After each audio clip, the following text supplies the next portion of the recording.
the White House will implicate certain very powerful members of Congress in their own criminal activity. And so when the White House gets in trouble for it, the Congress has to run cover for the White House. And so what happened was Congress passed an emergency law in 2007 called the Protect America Act, which should have been our first indication this is a very bad thing, because they never name a law something like that unless it's something terrible. And what it did was it retroactively immunized all of the phone companies in the United States that had been breaking the law millions of times a day by handing your records over to the government, which they weren't allowed to do, simply on the basis of a letter from the president saying, please do this. And these companies went, look, now that we've been uncovered, now that we've been shown that we're breaking, or now that these journalists have shown that we've broken the law and violated the rights of Americans on a staggering scale that could bankrupt our companies because we can be sued for this, we will no longer cooperate with you unless you pass a law that says people can't sue us.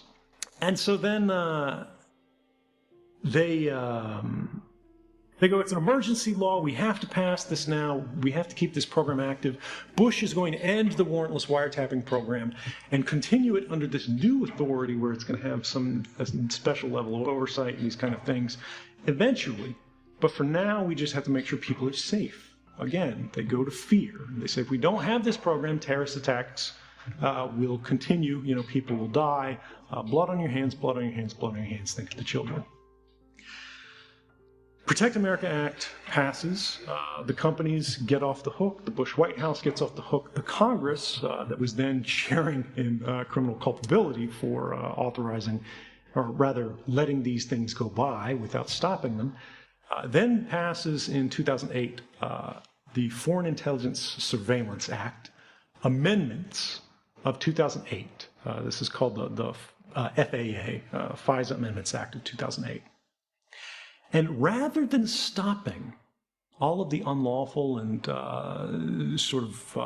unconstitutional activities that the intelligence agency was doing, they continued it in different ways simply by creating a few legal hoops for them to jump through.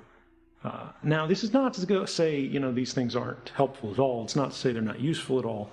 But it's important to understand when the government's response to any scandal, and this applies to any country, is not to make the activities of the person who is caught breaking the law comply with the law, but instead make the activities of the person who is breaking the law legal, right? They make the law comply with what the agencies want to do, rather than make the agencies comply with the law. That's a problem, and that's what happened here. Now, the intelligence community's powers actually grew in response to this scandal in 2008 because Congress was on the hook and they just wanted to move on and get this over with. There were objections. There were people who knew this was a bad idea, but it passed on. Now, what the public took away from this, because a part of these laws was a requirement that the Inspector General of all of these different intelligence community elements and the Director of National Intelligence submit a report saying, this is what happened under that warrantless wiretapping program. This is how it complied with the law or how it didn't comply with the law. And basically look back at how this program was constituted, what it did, what the impacts and effects were. And that was supposed to be sort of the Truth and Reconciliation Council, right? Now, why am I talking about all this ancient history? Well, I'm sitting here in 2012 with a classified Inspector General's report, draft report from the NSA that names names, that says Dick Cheney, that says David Addington, that says Nancy Pelosi, that says all these people who are involved in the program, the tick-tock of how it happens.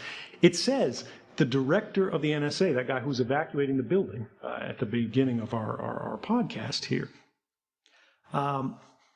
that guy was asked by the President of the United States if he would continue this program after being told by the White House and the Department of Justice that these programs were not lawful, that they were not constitutional.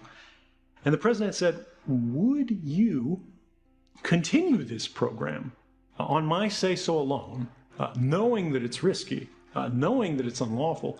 And he said, yes, sir, I will, if you think that's what's necessary to keep the country safe. And at that moment, I realized these guys don't care about the law. These guys don't care about the Constitution. These guys don't care about the American people. They care about the continuity of government. They care about the state, right? And this is something that people have lost. We hear this phrase over and over again, national security, national security, national security, and we're meant to interpret that to mean public safety.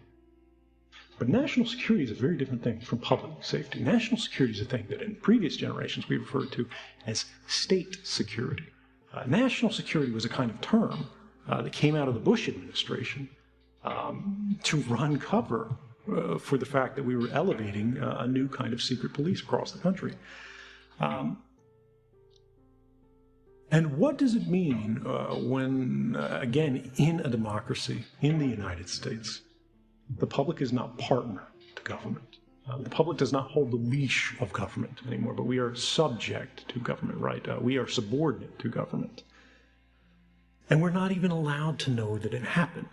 Now, in the book, I tell the fact that I had access to the unclassified version of this report back in Japan. And what's interesting is the unclassified version of a report, and we've all seen this today with things like the Mueller report and all of the intelligence reporting that's happened over the last several years. When the government provides a classified report to the public, it's normally the same document. The unclassified version, the classified version are the same thing. It's just the unclassified version has things blacked out or redacted that they say, oh, you're not allowed to know this sentence or this paragraph or this page or whatever.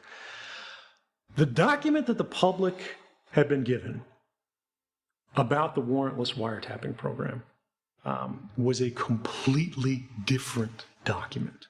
It was a document tailor-made to deceive and mislead the Congress and the public of the United States. And it was effective in doing that. And in 2012, what I realized was this is what real-world conspiracies look like, right? It doesn't have to be smoking men behind closed doors, right? It's lawyers and politicians. It's ordinary people from the working level to the management level who go, if we don't explain this in a certain way, we're all going to lose our jobs. Or the other way, they go, we're going to get something out of this if we all work together.